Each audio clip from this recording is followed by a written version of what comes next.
maamulka waqooyi bari Soomaaliya oo ciidamadii ugu badnaa oo waliba military ah gaar ahaan kuwa daraawiishta ee halkaasi ka howlgelaya u diray furimaha dagaalka ee xuduudda dhinaca Somaliland iyo sidoo kale waqooyi bari xiisad ayaa laga soo warinayaa meelo badan oo ka tirsan isla dhinacyadaasi iyadoona waliba la tilmaamayo in hubkii ugu xooganaana la isu soo urursaday meelaha qaarkoodna durbadiiba laga dareemayo rasaas goosgoos ah oo laga maqlayo taas oo ay dadku deegaanku ku sheegeen inay ridayaan dhinacyadan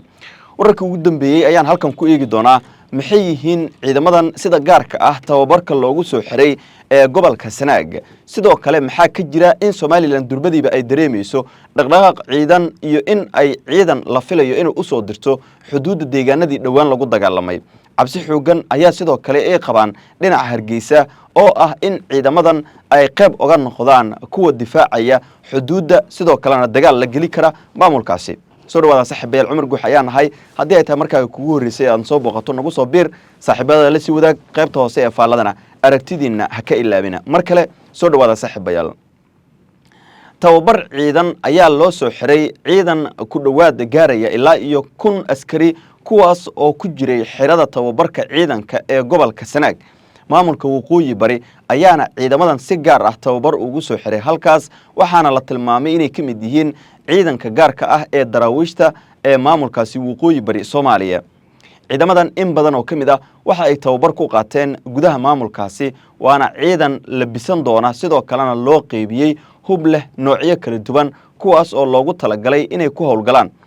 xuduudda labada maamul ee Hargeysa iyo sidoo kale Laascaanood waxaa ka kala taagan xiisad aad u culus oo dhinacyadan u dhaxaysa bilooyinkii la soo dhaafayna si weyn markaasi ay isku hayeen deegaan lagu magacaabo Shidan oo kamid ah deegaanada hoostaga labadaasi maamul si gaar ah gobolka Sanaag waxa la wariyay in ciidamadan ay isku hor fadhiyaan saacadihii la soo dhaafayna laga soo wariyay in xaaladoodu ay ahayd mid aad u adag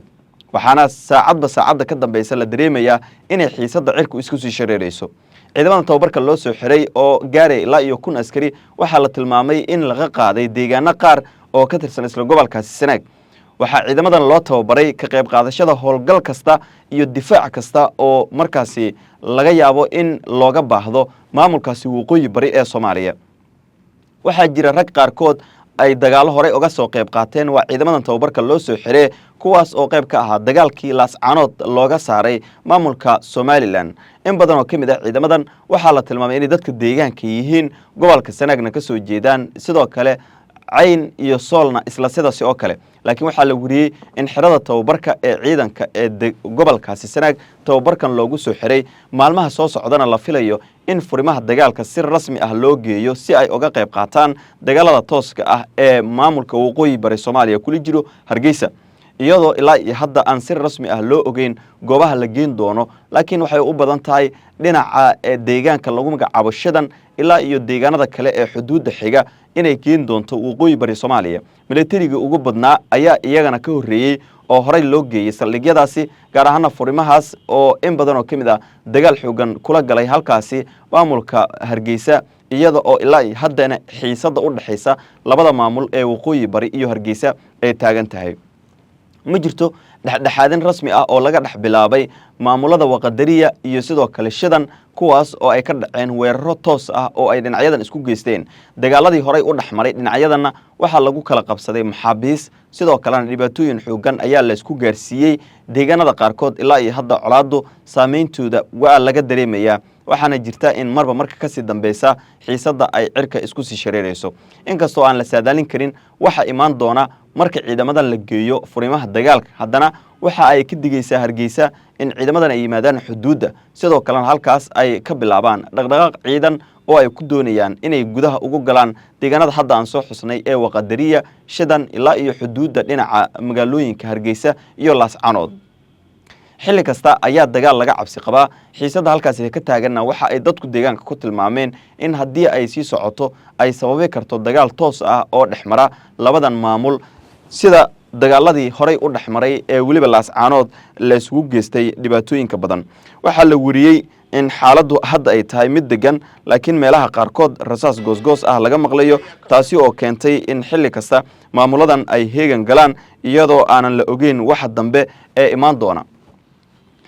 haddii aynu eegnana isla dhinaca Hargeysa waxaa la tilmaamay taliyaha guud ee dhinaca maamulka Somaliland in uu amray ciidamadan iyo guud ahaanba saraakiisha hogaaminaysa inay adkeeyaan xuduudda dhinaca Hargeysa ama dhinaca waqooyi bari ee Soomaaliya taas oo ay taliyaashu sheegeen inay halis ugu jirto in lagu soo duulo ama weerar halkaasi uu ka dhaco xilli kasta ayaana la filan karaa weerar oo dhinacyadan ka kala yimaada maadaama ay yihiin laba ciidan oo kala aragti duwanaansho markaasi laba maamul u dhaxaysa kala wata sidoo kalena amaro kala duwan qaba dhinaca Firdhiye waxaa la tilmaamay ciidamadu gaar ahaan taliyaha guud ee ciidamadaasi hogaaminaya durba inuu kulamo ka bilaabay dhinaca xuduudda ee waliba dagaalka uu ka oogan yahay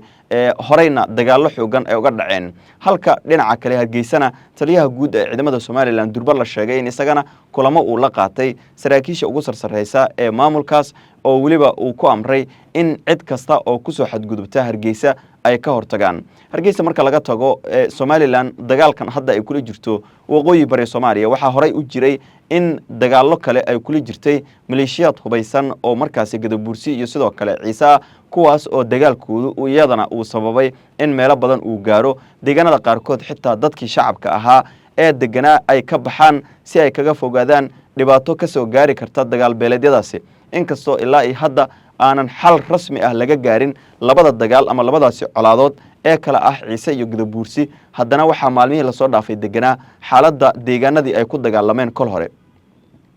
mararka qaarkoodna waxa ay tilmaameen inay dhacaan weeraro jidgal ah oo lagu qaado ragga hubaysan ee wadooyinka qaarkood adeegsada taas oo keentay in cabsida laga qabo inuu dagaal ka dhex qarxo labadan beelood ay aad u badan tahay 80% inkastoo aanan xalkii la gaaray qaarkood la tilmaamay odayaashu inay diideen oo ay ka hor yimaadeen kuna tilmaameen waxa lala heshiiyay inay ahaayeen odayaal markaasi si gaar ah Somaliland ay u sameysatay Ciise iyo sidoo kale Gadabuursi wali dagaalkooda waa uu taagan yahay xilli kasta ayaa iyagana uu dagaalkooda bilaaban karaa maamulka waqooyi bari iyo sidoo kale Hargeysana isla sidaas oo kale iyagana kol hore ayaa la tilmaamay in xaaladoodu ay ahayd mid degan laakiin hadda ay bilowdeen dhaqdhaqaaq ciidan kadib markii waqooyi bari Soomaaliya maalinta ka dambaysa ciidan uu sii dhisayo welina haddana uusan ku siisimeyn dhisitaan ee xuduudaha markaasi lagu shubayo kol hore Firdhiye waxa uu ballan qaaday in inta uu joogo xuduudda waqooyi bari Soomaaliya in aanan lagu soo xadgudbi karin ciddii isku dayda inay qalalaasi ka sameeyso